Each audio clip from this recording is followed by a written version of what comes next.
मध्य पूर्व में तनाव अपने चरम पर है, एक ऐसा भू राजनीतिक संकट जो पूरी दुनिया को अपनी चपेट में ले सकता है।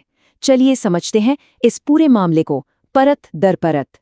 तो आज का सबसे बड़ा सवाल यही है, क्या मध्य पूर्व एक बड़े विनाशकारी युद्ध की दहलीज पर खड़ा है?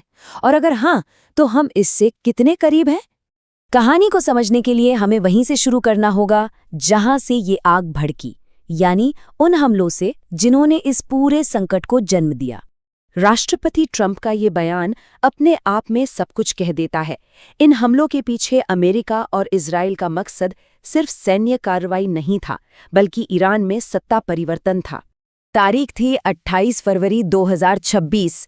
इसी दिन अमेरिका और इजराइल के एक जॉइंट मिलिट्री ऑपरेशन ने ईरान पर 2000 से ज्यादा हमले किए। यहीं से इस संकट की शुरुआत हुई और इसका असर फौरन दिखा। हमलों के पहले ही दौर में ईरान के 49 सीनियर लीडर्स मारे गए। ये एक डीकैपिटेशन स्ट्राइक थी, जिसका सीधा मतलब था ईरान के नेतृत्व की कमर तोड़ देना, मतलब सीधा सिर पर वार। ये हमले कोई छोटे मोटे नहीं थे, बल्कि एक सोचा समझा प्लान था। निशाना हर उस जगह पर था जो ईरान की सैन्य ताकत की रीढ़ है। कमांड सेंटर्स, मिसाइल ठिकाने, नौसैनिक अड्डे, एयर डिफेंस सिस्टम, सब कुछ। मकसद साफ था, ईरान को इस लायक ही न छोड़ना कि वो कोई जवाब दे सके। लेकिन ईरान चुप बैठने वालों में से नहीं था। तो सवाल ये है कि इतने जबरदस्त हमले के बाद ईरान ने पलटवार कैसे किया? ईरान ने जो जवाब दिया, उसने इस लड़ाई को एक नए और कहीं ज्यादा खतरनाक मोड़ पर ला खड़ा किया। इजराइल पर मिसाइलों की बारिश कर दी गई, खाड़ी देशों पर ड्रोन हमले हुए और सबसे बड़ी बात, दुनिया की एनर्जी सप्लाई पर सीधा हमला किया गया। इन्हीं हमलों के बीच इजराइल ने अपना एक बिल्कुल नया हथियार पहली बार दुनिया के सामने इस्तेमाल किया, आयरन बीम। ये कोई मिसाइल सिस्टम नहीं है, बल्कि एक लेज़र आधारित डिफेंस सिस्टम है जो रॉकेट और ड्रोन जैसे छोटे खतरों को हवा में ही जलाकर खाक कर देता है। तो ये मशहूर आयरन डोम से अलग कैसे है? देखिए, फर्क बहुत सीधा है। आयरन डोम महंगी मिसाइलें दागता है, जबकि आयरन बीम एक लेज़र का इस्तेमाल करता है। इसका मतलब हर शॉट की कीमत न के बराबर, और जब तक पावर सप्लाई है तब तक अनलिमिटेड शॉट्स। हाँ, बस एक कमजोरी है, खराब मौसम में इसकी ताकत कुछ कम हो जाती है। पर इस लड़ाई की कीमत सिर्फ मिडिल ईस्ट ही नहीं चुका रहा, इसका असर तो पूरी दुनिया की अर्थव्यवस्था पर पड़ना ही था।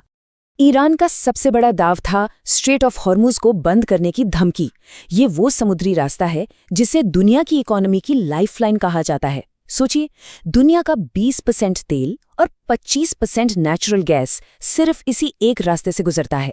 इसे बंद करने का मतलब है ग्लोबल इकोनॉमी का गला घोट देना। और इस धमकी का असर फौरन दिखा बाजारों में। हमलों के ठीक बाद कच्चे तेल की कीमतें रातों रात 10% से ज्यादा उछल गईं और इसने दुनिया भर की अर्थव्यवस्थाओं में एक तरह से खलबली मचा दी। तो आम लोगों पर इसका क्या असर हुआ? भारत जैसे देश जो तेल के लिए काफी हद तक आयात पर निर्भर हैं, उनके लिए ये एक चौतरफा मार थी। एक, तेल की सप्लाई को सीधा खतरा। दूसरा, पेट्रोल डीजल महंगा, मतलब महंगाई में आग। तीसरा, शेयर बाजार में गिरावट। और चौथा, एक बहुत बड़ी डिप्लोमेटिक चुनौती, किसका साथ दे और किसका नहीं। तो अब हम एक ऐसे नाजुक मोड़ पर खड़े हैं जहां से ये संघर्ष 3 में से किसी भी एक दिशा में जा सकता है। मोटे तौर पर 2 रास्ते दिखते हैं। पहला है कंट्रोल्ड एस्केलेशन, मतलब दोनों तरफ से छोटे मोटे हमले तो होते रहें, लेकिन बातचीत के दरवाजे भी कहीं न कहीं खुले रहें।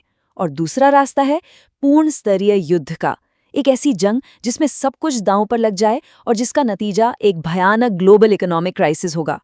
लेकिन इन 2 भयानक रास्तों के बीच एक तीसरी उम्मीद की किरण भी है, और वो है कूटनीति। लड़ाई के बावजूद पर्दे के पीछे बातचीत के रास्ते अभी पूरी तरह से बंद नहीं हुए हैं। एक सफल समझौता इस पूरे संकट को टाल सकता है। ये हालात हमें एक बहुत खतरनाक सच्चाई की याद दिलाते हैं। जब एक पूरा इलाका हाई अलर्ट पर हो, तो एक सोची समझी रणनीति और पूरी तबाही के बीच सिर्फ एक छोटी सी गलतफहमी या एक चूक का फासला होता है।